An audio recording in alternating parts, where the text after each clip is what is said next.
Assalamualaikum warahmatullahi wabarakatuh. Selamat datang di praktikum yang ke-6. Pada kesempatan kali ini, pada praktikum ke-6, kita akan melakukan analisis perbandingan dua rata-rata dari dua sampel yang berpasangan. Sebelumnya, apa kabar semuanya? Semoga sehat selalu dan semoga kita semua terlindung dari COVID-19. Ingat selalu pesan ibu, jangan lupa pakai masker, menjaga jarak, dan mencuci tangan secara berkala. Oke, kita langsung masuk ke praktikum ke-6. Praktikum ke-6 ini, kita akan menganalisis perbandingan dua rata-rata dari dua sampel yang berpasangan.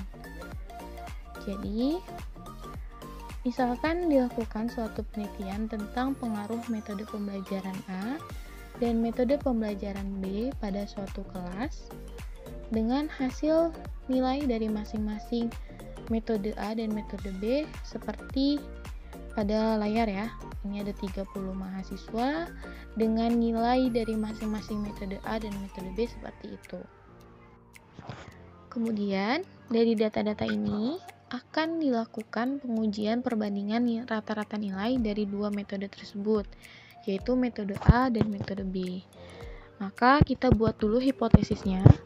Hipotesis pertama atau H0 itu mu A sama dengan mu B, artinya tidak ada perbedaan rata-rata antara hasil belajar metode A dengan metode B. H1-nya yaitu mu A tidak sama dengan mu B, berarti ada perbedaan rata-rata antara hasil belajar metode A dengan metode B. Kita langsung masuk ke pengujiannya. Langkah pertama yang kita lakukan untuk pengujian perbandingan rata-rata adalah menguji normalitas dari data tersebut. Karena untuk dapat menguji suatu data dengan t-test, data tersebut harus berdistribusi normal. Pada pertemuan sebelumnya kita sudah melakukan pengujian normalitas data. Langkah pertamanya kita buka lembar kerja SPSS, kemudian klik variable view.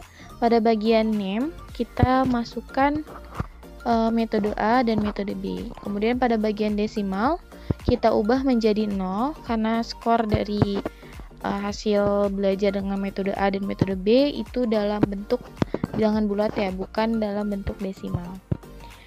Kemudian pada bagian label kita ketikkan metode A, terus yang kedua itu metode B. Kemudian bagian measure kita pilih scale. Untuk yang lainnya tidak perlu diubah. Jika sudah, kemudian kita lihat di data view. Sudah ada metode A dan metode B, kemudian kita input data-datanya yang data 30 mahasiswa tadi ke SPSS. Kita copy paste aja dari data yang udah kita buat ya. Metode A, kemudian metode B.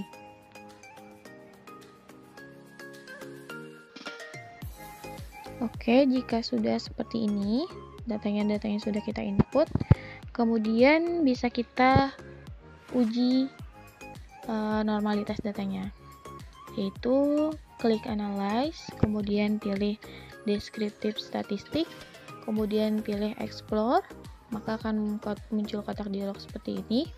Kemudian kita masukkan metode A dan metode B ke kotak dependent list. Bisa pilih tanda panah atau bisa di drag dimasukinnya. Kalau sudah, kemudian kita pilih plots, terus muncul lagi kotak dialog seperti ini. Kita centang bagian normality plots with test. Kemudian yang di bagian deskriptifnya, stem and leaf-nya kita hapus aja centangnya. Kalau sudah, kita pilih continue, kemudian kita pilih OK. Nah, akan muncul output seperti ini. Terus kita lihat di bagian test of normality-nya.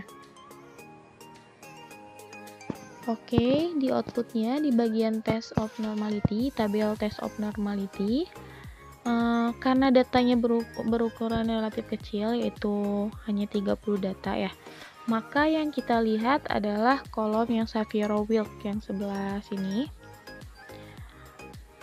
Pada kolom Shapiro-Wilk, nilai sig-nya 0,271 untuk metode A, dan untuk metode B nilai sig-nya 0,079.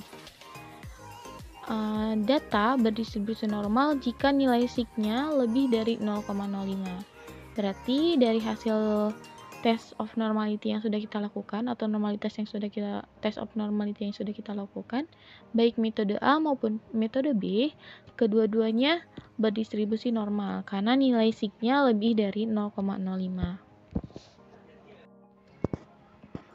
Oke, karena kedua data berdistribusi normal, berarti uji priority test dapat kita lakukan. Nah, berarti kita bisa membandingkan rata-rata kedua data tersebut. Langkah-langkah yang kita lakukan, kita kembali lagi ke lembar kerja pada data view. Kemudian kita klik analyze, pilih compare means, terus pilih lagi pirate sample t-test. Kemudian akan muncul kotak dialog seperti ini. Kita drag atau kita masukkan metode A dan metode B di pair yang pertama, metode A di variabel 1 dan metode B di variabel 2. Kalau sudah masuk metode A dan metode B, kemudian kita pilih option, maka akan muncul kotak dialog lagi. Kita masukkan pada confidence interval percentage-nya kita tulis 95, artinya kita menggunakan tingkat kepercayaan 95% atau nilai signifikasi 5%. Lalu klik continue, kemudian pilih OK. Udah selesai, maka akan muncul output seperti ini ya. Hasil yang diperoleh dari langkah-langkah yang sudah kita lakukan ini adalah sebagai berikut outputnya. Dari output sudah terlihat ya, ada 3 tabel. Yang pertama ada Pirate Simple Statistic, yang kedua ada Pirate Sample Correlation, dan yang ketiga ada Pirate Sample Test. Untuk Pirate Sample Statistic ini, pada output ini dia menjelaskan hasil ringkasan statistik deskriptif dari kedua sampel yang diteliti. Untuk metode A, rata-ratanya 69,4667, metode B rata-ratanya 82,733. Dengan banyak sampel atau banyaknya data yang kita tadi uji, ada 30 data untuk masing-masing metode A dan metode B.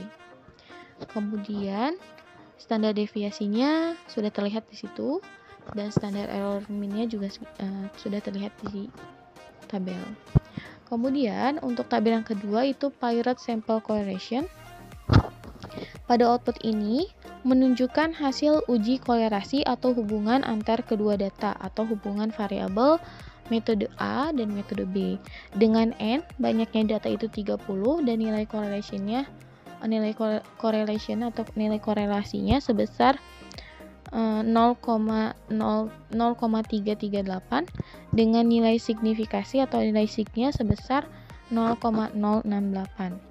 Karena nilai signya 0,068, di mana nilai 0,068 ini lebih dari probabilitas 0,05, maka dapat dikatakan bahwa tidak ada hubungan antara variabel metode A dan metode B. Oke, pada tabel terakhir ini, tabel Pirate Sample Test, kita akan mengetahui nih, ada atau tidaknya perbedaan rata-rata antara hasil belajar metode A dengan metode B. Tadi di awal kita sudah buat hipotesis ya, H0 dan H1. H0-nya itu mu A sama dengan mu B ya. Berarti tidak ada perbedaan rata-rata antara hasil belajar metode A dengan metode B. Kemudian ada H1, yaitu mu A tidak sama dengan mu B, atau ada perbedaan rata-rata antara hasil belajar metode A dengan metode B. Nah, untuk menyimpulkan diterima atau tidaknya kriteria uji yang sudah kita buat dengan hipotesis yang sudah kita buat, kita bisa lihat dari nilai sig to tilet-nya. Dengan kriteria ujinya, jika nilai sig to tilet-nya kurang dari 0,05, maka H0-nya ditolak dan H1-nya diterima. Sebaliknya, jika nilai sig to tilet-nya lebih dari 0,05, maka H0-nya diterima dan H1-nya ditolak. Nah, bisa kita lihat di tabel Pirate Sample Test-nya, nilai sig to tilet-nya itu 0,000 ya. Nah, nilai 0,00 ini kurang dari 0,05. Nah, berarti H0-nya ditolak dan H1-nya diterima. Berarti ada perbedaan rata-rata antara hasil belajar metode A dengan metode B. Gitu.